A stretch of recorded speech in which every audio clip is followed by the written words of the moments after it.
semanas que pues se convierten casi en 5 entre los exámenes parciales, el final y algunos eventos que hay, pues prácticamente son 5 semanas. Entonces, esto se hace de alguna manera que lo vean muy rápido, muy intenso, pero bueno, pues esperemos que sea de su mayor provecho. ¿Sí? Eh, Aquí, como saben, hay 2 evaluaciones parciales, una el 14 de junio, otra el 2 de julio, y la evaluación final que es el 12 de julio. ¿Sí?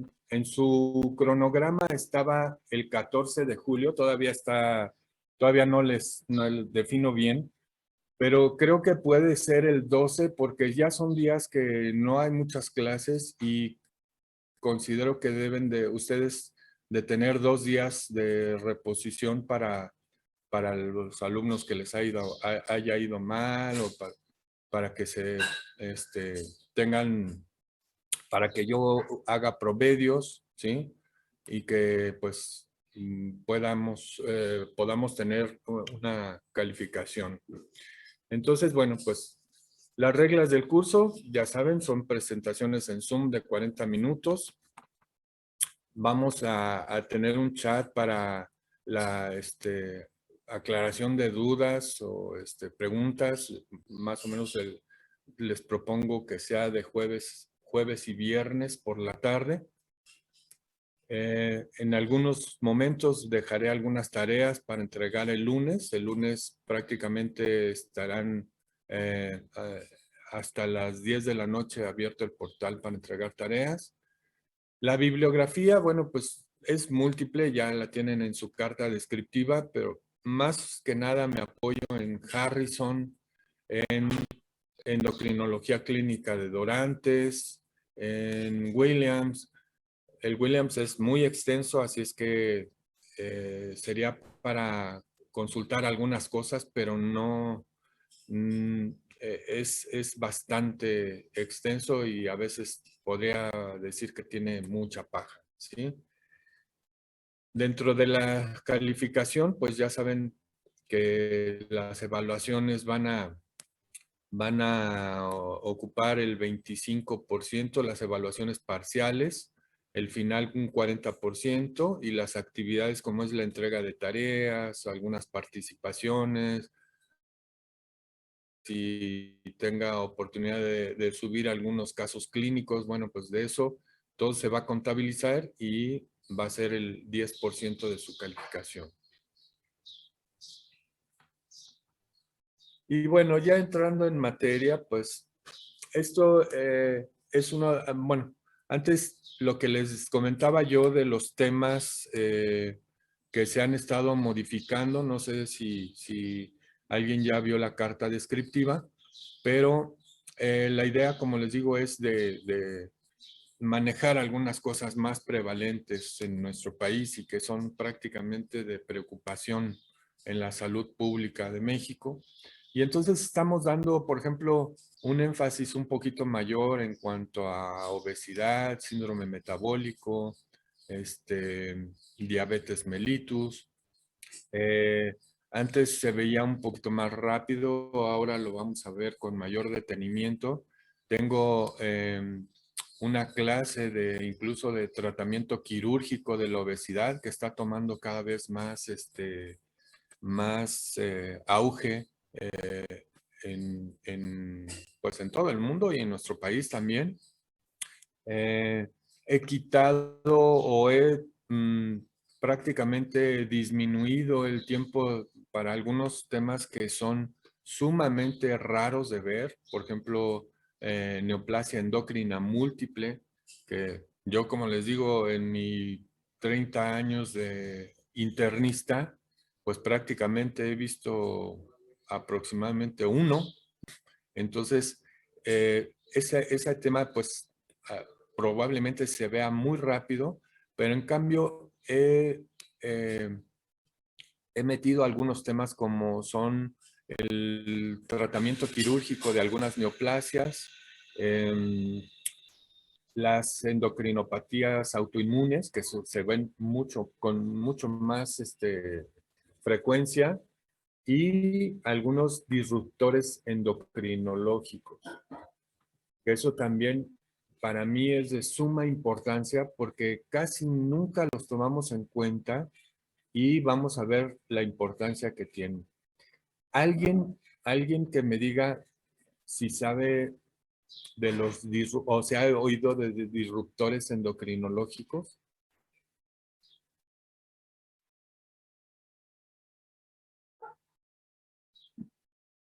Bueno.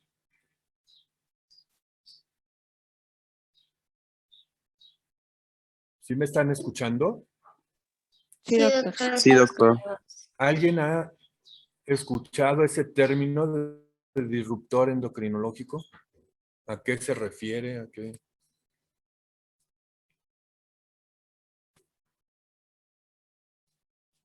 ¿No? Creo que no. No. Bueno, lo vamos a ver posteriormente. Obviamente, pues es tema de una clase, pero rápidamente son elementos que normalmente estamos consumiendo y de alguna manera nos están afectando a la salud, ¿sí? Entonces, esto para mí es muy, muy importante porque de repente nos dicen que ciertos alimentos son sanos, que ciertos alimentos nos van a llenar de salud y resulta que no es así. Incluso también algunos medicamentos, ¿eh? Entonces, vamos a tener una clase al final de disruptores endocrinológicos. ¿Sí están viendo la pantalla? ¿Sí se ve la pantalla con el Sí, tema de endocrino? Sí, Sí, doctor. doctor. Entonces vamos a empezar. Y bueno, vamos a ver que endocrinología es la rama de la medicina o pues también algunos la consideran de la biología porque también hay endocrinología en animales. Esta es la rama de la medicina que estudia las glándulas de secreción interna y este término lo acuñó Starling en 1902 a principios del siglo pasado para darle mención a las secreciones específicas y a sus enfermedades. Y bueno, vemos que el sistema endocrino se compone de órganos y tejidos que producen las hormonas. Y el sistema endocrino va a regular casi todas las actividades metabólicas y homeostáticas del organismo.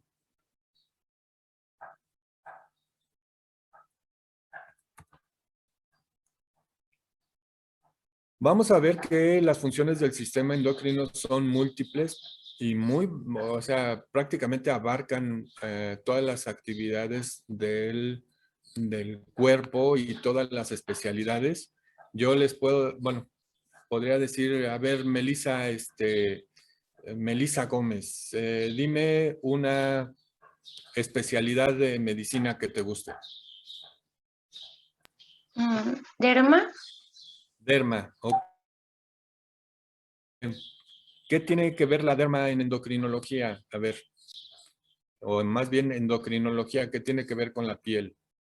¿Quién me dice qué padecimientos han escuchado o visto o sabido que tienen que ver endocrino y derma? Que por secreción de hormonas podríamos presentar casos de acné o cosas de esas. Exactamente, puede haber acné, puede haber alguna dermopatía diabética, como pioderma gangrenoso que se da en los diabéticos, puede haber herpes zóster, o sea, puede haber muchas cosas. Entonces, a lo que me quiero referir es que si se dedican a cardio, a neumo, a gastro, obviamente a medicina interna, pues van a tener padecimientos endocrinológicos. Entonces, esta es una área muy vasta y muy bonita de la clínica, ¿sí? Entonces, vamos a ver que las funciones del sistema endocrino van a tener que ver con la integración, con la regulación y la coordinación. Y para esto, el sistema endocrino se va a interrelacionar muy estrechamente con el sistema nervioso y el sistema inmunológico, y a esto se le va a llamar sistema neuroinmunoendocrinológico. Y bueno, el sistema nervioso va a producir péptidos que van a actuar como hormonas, como neurotransmisores, como citocinas o como factores de crecimiento. Y el sistema inmunológico va a mediar la comunicación intercelular. Está sujeto a modulación nerviosa y hormonal, y a su vez las citocinas pueden modificar una función endocrina. Por ejemplo, algunas citocinas que son interleucinas van a afectar el funcionamiento de la hipófisis, la tiroides, las suprarrenales y las gónadas. Van a captar información del medio ambiente para diferentes respuestas.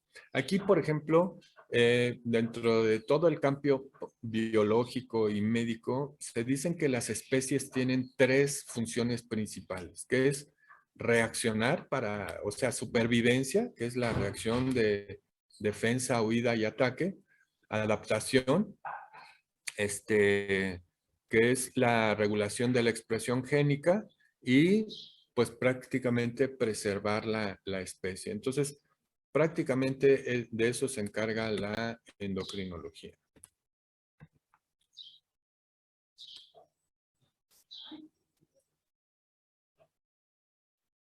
Y bueno, esto de regular la expresión génica es a lo que hemos llamado epigenética. Eso yo creo que también es un concepto que lo van a estar escuchando mucho y lo van a estar eh, tratando mucho en sus clases, porque bueno, la epigenética es un puente molecular entre los factores genéticos y los factores adquiridos.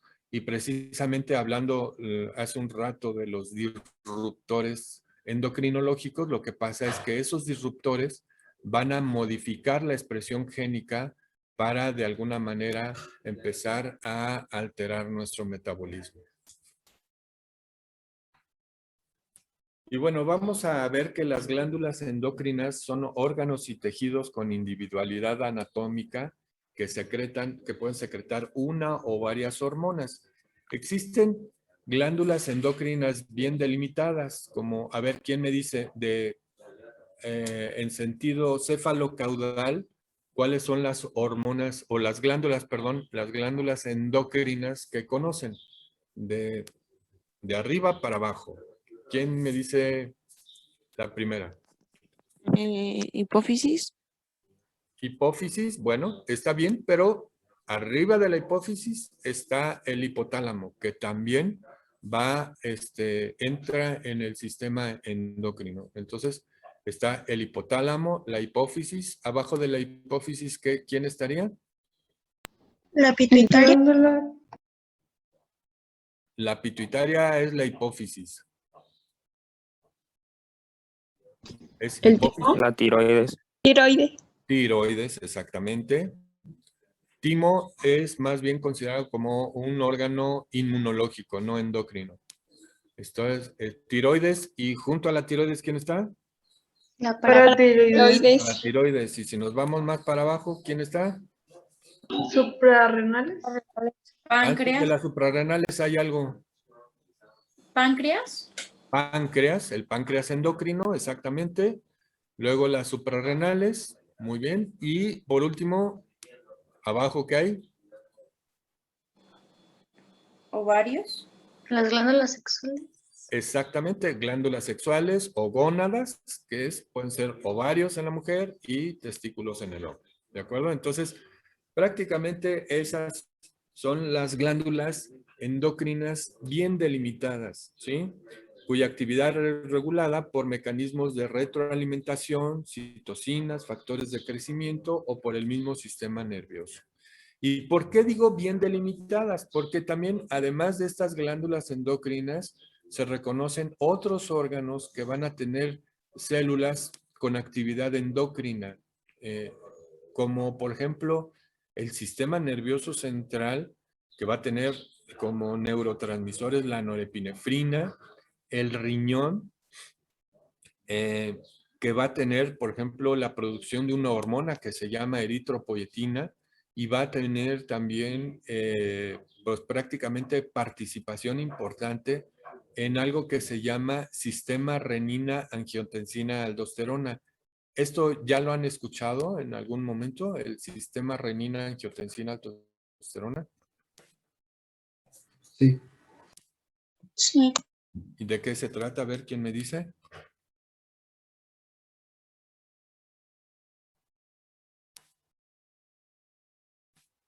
¿Quién dijo yo? No importa que se equivoquen, aquí estamos aprendiendo todos y la idea es de que participemos.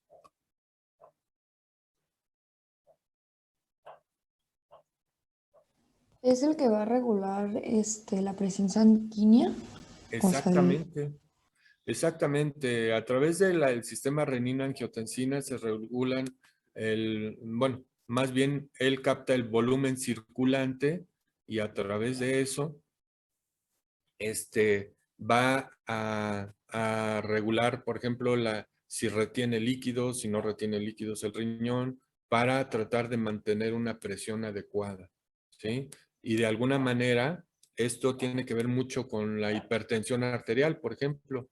De alguna manera hay una alteración en este sistema en los pacientes hipertensos y hay fármacos inhibidores de la enzima convertidora de angiotensina, ¿sí? Para regular la presión arterial. Entonces, fíjense lo importante que es la endocrinología. También tenemos al hígado que va a participar a través de las somatomedinas, que es prácticamente el accionar de la hormona de crecimiento. El tejido adiposo, la grasa en nuestro cuerpo, también va a funcionar. No es nada más algo que nos estorbe a algunos, sino que va a funcionar como un órgano endocrino a través de estas hormonas como son la leptina, la adiponectina y la resistina. Y el aparato digestivo que ya se vio que tiene múltiples hormonas como la colecistoquinina, la gastrina, el péptido similar al glucagón y el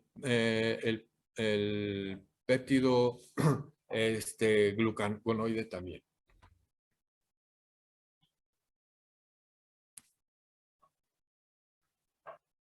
Aunque no exista una relación anatómica entre las glándulas endocrinas, van a tener algunas relaciones hormonales de interdependencia que se ha llamado también mecanismos de servomecanismos o ejes. Y así podemos tener, por ejemplo, al eje, hipotálamo, hipófisis tiroides, hipotálamo, hipófisis suprarrenales e hipotálamo, hipófisis gónadas. ¿Qué quiere decir esto? Que a través de un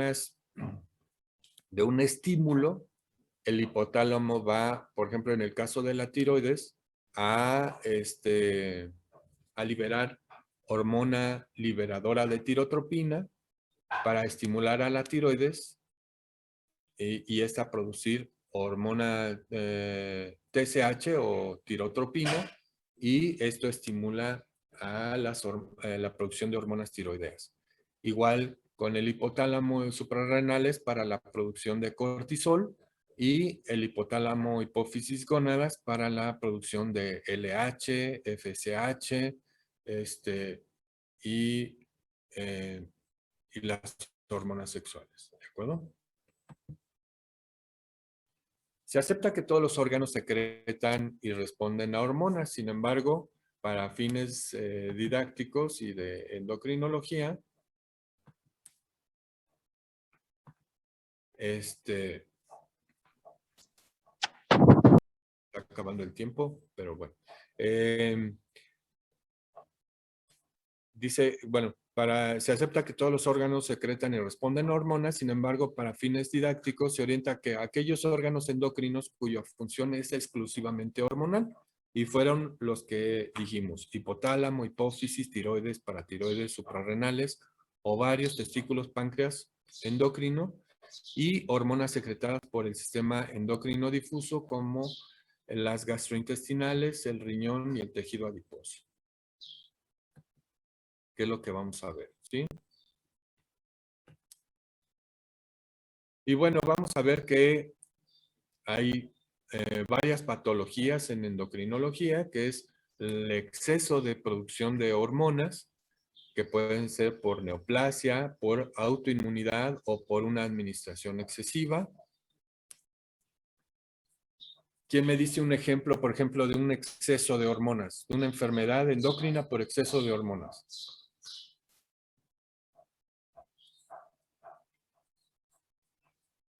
Hipertiroidismo. Hipertiroidismo, exactamente. ¿Qué otro? Puede ser, por ejemplo, por administración excesiva. ¿A quién se le ocurre una enfermedad por administración excesiva de una hormona?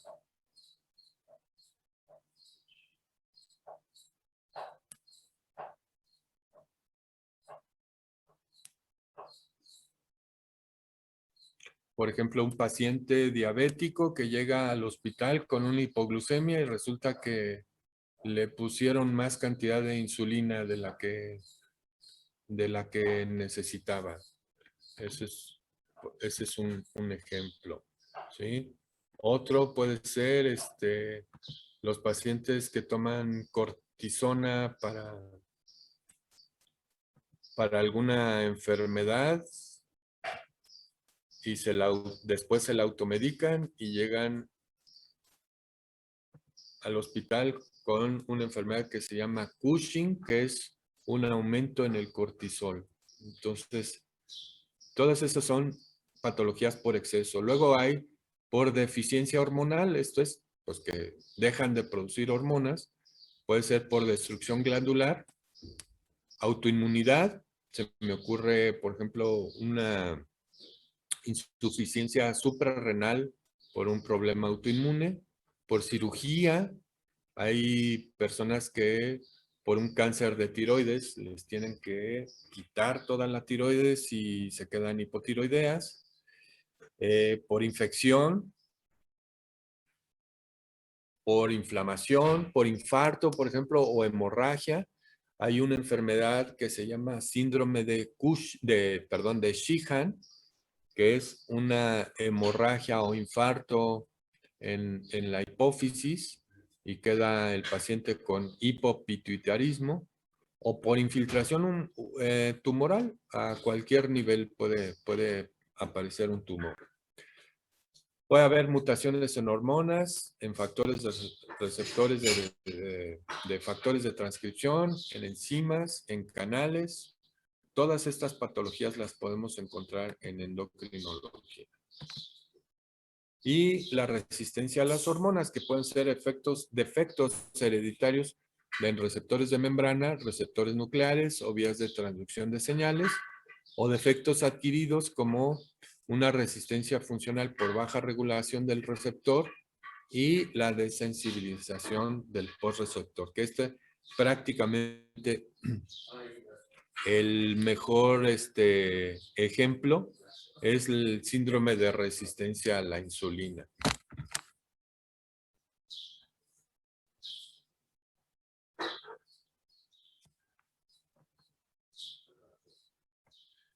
Bueno, ¿qué dificultades tiene la materia? Que no se define a través de líneas estrictas, anatómicas. Ya vimos que pues, pueden ser muy variados, no tienen una relación ni anatómica, ni histológica. Entonces, pueden ser muy variadas las glándulas de secreción interna. Y bueno, que para conocer endocrinología tenemos que tener un conocimiento adecuado de la biología molecular, de la anatomía, histología, fisiología, fisiopatología, clínica propedéutica, farmacología y bioética. ¿Por qué me dicen de bioética? ¿Qué tiene que ver la endocrinología con bioética? Pues sería sobre el consentimiento informado hacia el paciente o todo lo relacionado a la enfermedad que tenga él. Eso pues prácticamente tendría que ser en todas las ramas de la medicina, pero específicamente en endocrinología, ¿qué puntos tratamos? Por ejemplo, ¿qué puntos tratamos que deba de tener injerencia en la bioética?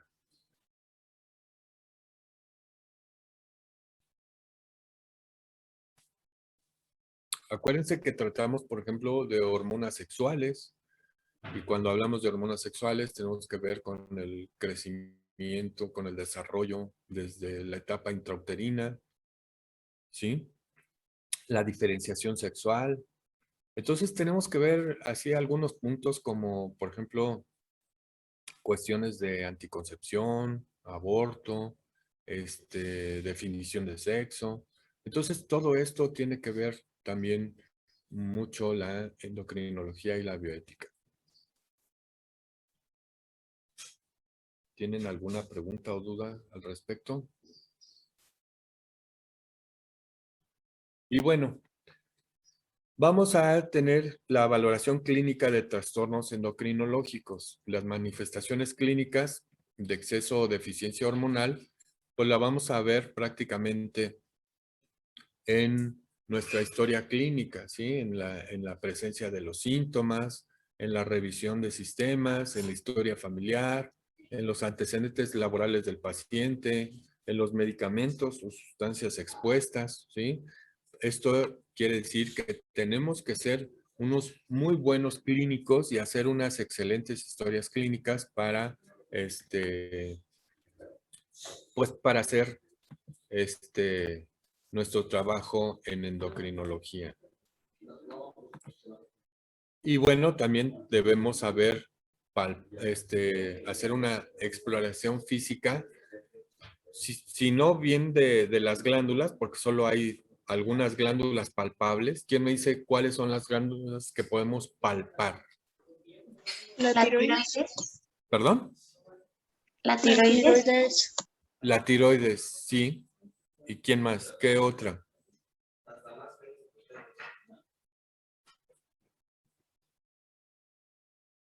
¿Nada más? ¿La tiroides? Las gónadas.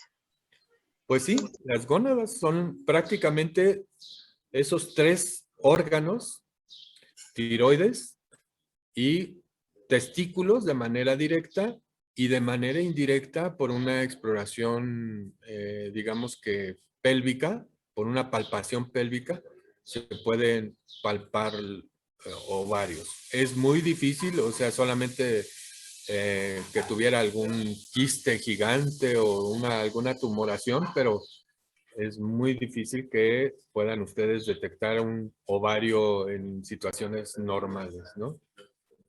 Pero sí, esas son las glándulas que se pueden palpar, pero también, digo, eso no nos impide hacer una buena exploración física porque independientemente de que no podamos palpar las glándulas endocrinas, el resto de las que mencionamos, pues sí tenemos que ver las manifestaciones de una endocrinopatía. Y aquí se me ocurre, por ejemplo, ver un exoftalmos en un paciente hipertiroideo o alguna lesión en el pie diabético, en el pie de un diabético o una taquicardia en un paciente con problemas de feocromocitoma. Entonces, todo esto tenemos que ser buenos clínicos, ¿sí? Y bueno, dice que decimos que el juicio clínico se basa en el conocimiento de la fisiopatología y de la prevalencia de enfermedad para iniciar un abordaje. ¿Qué quiere decir esto? Pues que tenemos que saber cómo funcionan nuestras glándulas, nuestro cuerpo en general y qué prevalencia de enfermedades existen en nuestro medio.